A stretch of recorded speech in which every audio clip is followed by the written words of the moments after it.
హిందూ బంధువులందరికీ నమస్తే. ఈ వీడియో చూస్తున్న ప్రతి ఒక్కరికి నా హృదయపూర్వకమైన వందనాలు. మీరు ఎంతగానో మన వీడియోలని సపోర్ట్ చేస్తూ లైక్ చేసి సబ్స్క్రైబ్ చేసుకున్నారు. సో మీరు అందరిని బట్టి నేను వందనాలు తెలియజేస్తున్నా. సో మీ సపోర్ట్ని బట్టి నేను ఆనందిస్తున్నా. ఎందుకంటే మీరు నాకు కనబడరు, నేను మీకు కనబడుతుంటా కానీ మీరు నాకు కనబడరు. సో మా సబ్స్క్రైబర్లు, మా ప్రేక్షకులు దేవుడితో సమానమని నేను ఎంచుకుంటా. ఈ ఛానల్ చాలు చేసినది ఉద్దేశం ఏమిటంటే నిజాన్ని తెలుసుకోవాలి, ప్రజలు మోసానికి గురి కారాదని నేను ఈ ఛానల్ చేస్తున్నా. దయచేసి ఇక్కడ వీడియో క్వాలిటీ లేనప్పటికీ సో మీరు నిజం తెలుసుకోవాలి. సో ఈ యొక్క నిజాలు మీరు తెలుసుకోనకపోతే భవిష్యత్తులో మీరు అట్లనే గుడ్డిగానే నమ్ముతూ ఉంటారు. సో నేను చెప్పబోయే అంశం ఏమిటంటే బైబిల్లో చాలా తప్పులు ఉంటాయి, మిస్టేక్లు ఉంటాయి. సో వీటన్నిటిని వాడి మనం హిందుత్వాన్ని మర్చిపోతుంటాము. సో అట్లాంటనే నేను బైబిల్లో చదివి దాని రిఫరెన్స్లు చెప్పుకుంటూ వస్తాను మీకు. మీరు నేను చదివిన వచనాలు సరైనవే కావా అని తెలుసుకొని నాకు కమెంట్ చేయండి. వీలైతే మీరు నాతో మాట్లాడాలనుకుంటే డిస్క్రిప్షన్లో నా నంబర్ పెట్టిన మీరు నేరుగా ఫోన్ చేసి మీరు ఏం చెప్పాలనుకుంటున్నారో అది మాకు చెప్పగలరు. సో ఈరోజు నేను బైబిల్లోకి వెళ్ళి కొన్ని వచనాలు మీకు చదివి వినిపిస్తా. అవి ఎలాంటివి, దేవుని ఒక గుణగణాల, దేవుని ఒక చిత్తం అట్లా ఉంటుంది అని మీకు వినిపిస్తా. అపోస్తల కార్యములు 13వ అధ్యాయము 21వ వచనం చదువుతున్నా. దయచేసి ఆలకించండి, జాగ్రత్తగా ఆలకించండి. ఫస్ట్ నుండి లాస్ట్ వరకే చూడండి, అప్పుడు మీకు అర్థమవుతుంటుంది. ఇంకొక మాట ఏమిటంటే కొత్తగా మీరు చూస్తుంటారు కదా, అప్పుడు మీరు ఏమనుకుంటారంటే వీడికి ఏం జ్ఞానం లేదు, ఏం బుద్ధి లేదు, ఇలా చెప్పుకుంటూ పోతూ ఉంటాడు, ఏమి బైబిల్ చదవడం రాదు అని మీరు అనుకుంటుండొచ్చు. ఫస్ట్గా మీకు అట్లాగనే అనిపిస్తుంది. మీరు చూస్తుంటారు కదా, మీకు అట్లనే అనిపిస్తుంది. ఎందుకంటే మీ పాస్టర్లు మీకు చాలా ఇంత ఉంటే కూడా ఇంత పెద్దగా చెప్తుంటారు. సో ఎట్లయితే మేము లాని ఈ బైబిల్ నుండి బయటికి వెళ్ళనియరు, చర్చిల నుండి బయటికి వెళ్ళనియరు. సో అట్లా వెళ్ళకుండా ఏమన్నా చెప్పి అంటే వాళ్ళ బుద్ధి పుట్టిందంట చెప్పి బైబిల్కు లోబరిచి బైబిల్లోనే నిలిచి ఉండాలి మీరు. ఈ దేవుడు ఒక్కటి కరా, మిగతా అన్ని సుళ్ళా అని చెప్తూ ఉంటారు. సో ఆ విధంగా కాకుండా నేను ఒక స్వతంత్రంగా, సో మనకు స్వతంత్రం వచ్చింది. ఎందుకంటే మనము జ్ఞానవంతులు కావాలి, మనము స్వతంత్రంగా తెలుసుకోవాలి. సో ఎవరో చెప్పింది కాకుండా నేను చెప్పింది కూడా మీరు ఖచ్చితంగా నమ్మరే అంటే నేను అనకొచ్చినా. ఎందుకంటే దీంట్లో ఉన్నాయి సత్యాలు నేను చెప్తుంటా, అవి కరెక్ట్గా కాదా మీరు చూసుకోవాలి. దయచేసి ఆలోచించండి.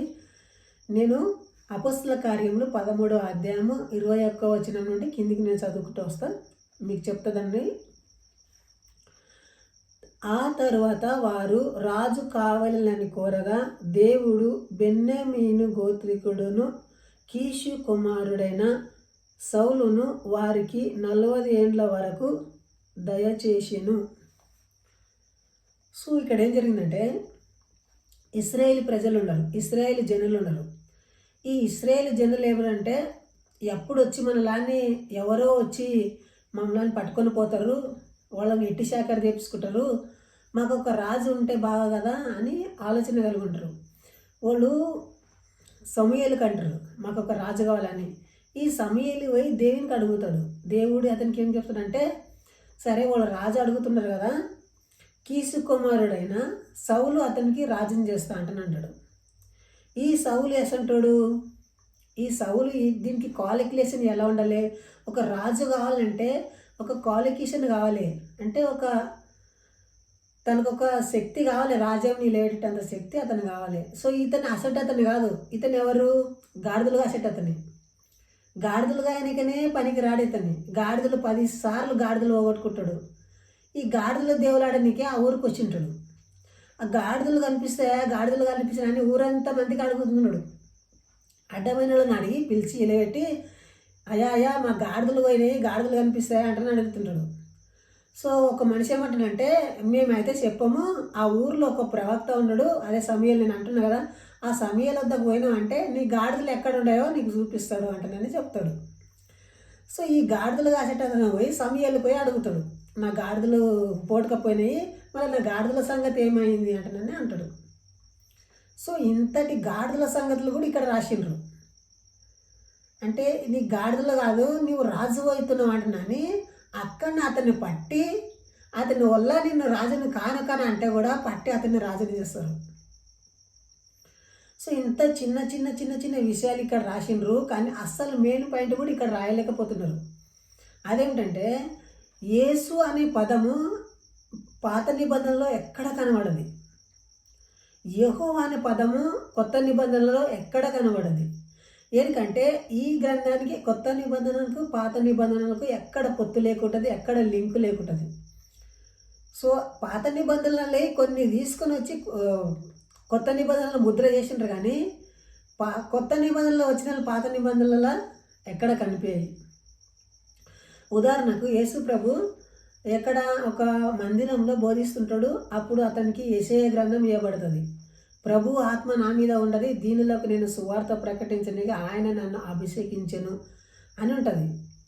సో అక్కడ ఏముండదంటే మాట మార్చేసిండు, యెహోవా ఇలాగ సెలవిచ్చెను అంటే లేకుంటుంది. అది యెషయా 61 అధ్యాయంలో ఉంటుంది, మళ్ళీ లూకా సువార్తలో ఉంటుంది. అంటే డిఫరెంట్గా ఉంటుంది, అంటే కరెక్ట్గా అక్కడ ఉన్నది ఇక్కడ చెప్పరు. సో ఇన్ని మిస్టేక్లు ఉంటాయి. సో ఇక్కడ మొత్తానికి ఏం చేసిండ్రంటే గాడిదలు కాసేటతన్ని తీసుకొచ్చి రాజుని చేసిండ్రు. ఇతను ఏం చేసిండంటే మొత్తం గాడి వ్యాపారం చేసి రాజరికం అంతా నాశనం చేసిండ్రు. దేవుడు ఎసంటోళ్ళు ఎందుకునలే, దేవుడు అనేటి నిజంగా ఉంటే ఒక రైట్ పర్సన్ని అంటే సరైన వ్యక్తిని ఎన్నుకునలే. ఆ తర్వాత ఏం చేసింది, తర్వాత అతన్ని తొలగించి దావీదును వారికి రాజుగా చేర్చాను. ఆ తర్వాత ఏమన్నారంట, నీవు రాజరికంకి పనికి రావు, ఇక నీవు వెళ్ళిపో అంటనని అతన్ని చంపేశారు. వేరేళ్ళ చేతులు వచ్చి అతన్ని చంపేశారు. ఎవరిని? సౌలుని. సో దేవుడే చెప్పిండు, సౌలు మీకు సరైన రాజు అవుతాడు, అతనే మీకు రాజు అవుతాడు అంటున్నాని దేవుడు చెప్పిండు. కానీ దేవుని మాట నెరవేరపా ఇక్కడ. ఇప్పుడు ఏం చేస్తున్నాడంటే మళ్ళొక వ్యక్తిని, అరే ఈడు నేను తప్పుగా ఎంచుకున్నా, నా ఒక తప్పని మిస్ అండర్స్టాండ్లో సో నేను ఇతను ఎన్నుకునేది లేకుంటే కానీ ఎన్నుకున్నా అని దేవుడు ఒక పశ్చాత్తాపడినట్లు చూస్తున్నాడు అక్కడ. అంటే దేవుడు సరైన వ్యక్తిని ఎంచుకునే లేకుండా, ఒకవేళ సరైన వ్యక్తి ఉంటే అతని మాట నెరవేరుస్తుండే. సరైన వ్యక్తి కాదు సౌలు. సో తర్వాత అతన్ని తొలగించి దావీదును వారికి రాజుగా ఏర్పరిచాను. మరియు ఆయన, నేను యెస్సై కుమారుడైన దావీదును కనుగొంటిని, అతడు నా ఇష్టానుసారంగా మనుషులు, అతడు నా ఉద్దేశాలన్నీ నెరవేర్చునని చెప్పి అతన్ని గురించి సాక్ష్యం ఇచ్చాను. సో ఎవరు సాక్ష్యం ఇస్తున్నాడంట? దేవుడి సాక్ష్యం ఇస్తున్నాడు. ఏమని సాక్ష్యం ఇస్తున్నాడు? నేను యెస్సై కుమారుడైన దావీదును కనుగొంటిని. 22వ వచనం చదువుతున్నా, అపోస్తల కార్యములు 13వ అధ్యాయం 22వ వచనము. ఏమంటున్నాడు దేవుడు? నేను యెస్సై కుమారుడైన దావీదును కనుగొంటిని, అతడు నా ఇష్టానుసారుడైన మనుషుడు. ఏమంటున్నాడు? నేను అతన్ని కనుగొన్నా, అతడు నా ఇష్టానుసారైన మనుషుడు అంట. ఇంతకుముందు కనుక్కునిండే కదా ఎవరిని? సౌలుని. మరి అతన్ని తీసేసిరి. దేవుడు నిర్ణయానుడు కరెక్ట్గా అతన్నే ఎంచుకున్నాలంటే ఇప్పుడు మళ్ళీ ఒక వ్యక్తిని పట్టిండు. ఎవరు?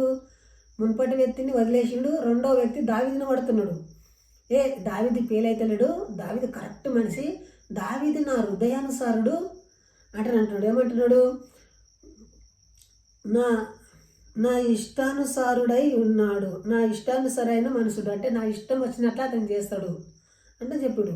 అతడు నా ఉద్దేశాలు అన్నీ నెరవేర్చిననియు చెప్పి అతని గురించి సాక్ష్యం ఇచ్చును.